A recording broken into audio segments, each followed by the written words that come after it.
What's up guys, this is Legit Strategies here, and today I'm continuing my Black Ops 3 weapon guide. So we'll be looking at the sniper rifles. If you haven't actually already seen my assault rifle or SMG guide, definitely make sure to check them out, there'll be a link at the end of the video, but for now I'll get into the sniper rifles. So snipers have become a staple in Call of Duty games, especially in Modern Warfare 2, since players have discovered the ability to quickscope, which allows snipers to perform well against close range opponents in the hands of skilled players. In Black Ops 3 there are several snipers players can equip and use. Snipers are primarily designed to be used as long distance weapons. Most of them have high damage output and great range, but often suffer in terms of firing rate and magazine sizes. This makes them ideal for setting up on long lanes or areas across the map and popping off enemies from afar. So now I'll just do a quick run through of the different snipers in Black Ops 3. I'll also have more detailed videos coming soon where I'll be looking at each sniper rifle in depth on their own in separate videos, so make sure to be on the lookout for that. So first off we've got the Locus. This is a bolt action sniper rifle and is a one-hit kill from the waist up. This is one of the most preferred sniper rifles for quickscopers in the game, or basically anyone who's using a sniper, just because it's one of the highest damage bolt action snipers. The next sniper we've got is the Drakon. This is a semi-automatic sniper rifle and delivers one-hit kills to the upper chest and above. This is also a really popular sniper rifle, as it is a one-hit kill to the upper chest and above, but it also has a decent fire rate, so you can repeatedly tap the trigger to fire out more bullets. The next sniper is the PO6. This is a charge burst sniper rifle, so you need to hold down the trigger to charge the PO6, which then fires 3 deadly rounds. This is pretty pointless and is a bit of a weird weapon, to be honest. I wouldn't recommend using it, but maybe if you're trying to get behind enemies it might be useful. But you don't really have enough time in such a fast-paced game to charge up your weapon and then fire it, which kind of makes this weapon a bit useless and not as good as the other sniper rifles. The final sniper is the SVG-100, which is actually a new sniper as it wasn't featured in the beta, but is definitely one of the favourites from most of the COD players so far who have used it.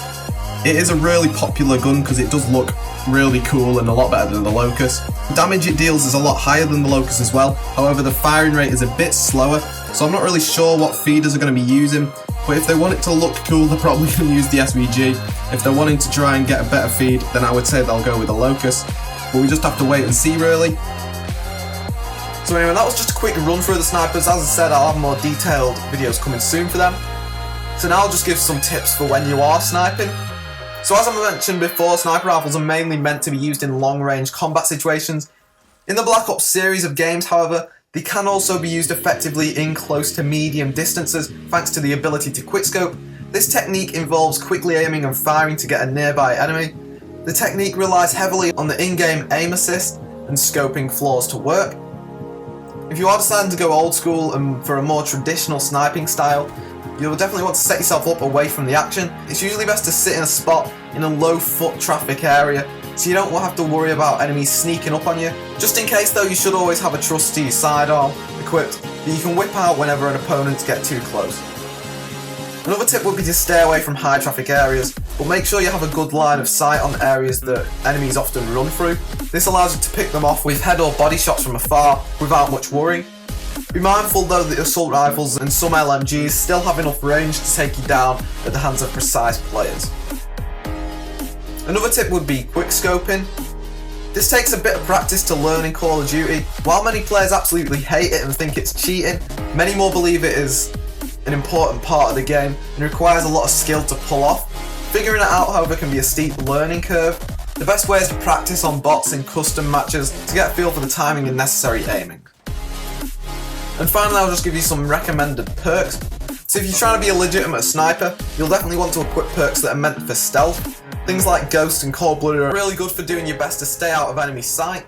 You may want to consider using a perk like Dead Silence to move around maps a bit more undetected as well. If you're going for a quickscoping build though, you'll probably want to focus on speed a bit more. A good perk to use is Fast Hand, which allows you to snap up to aim down sights from a full sprint a little faster.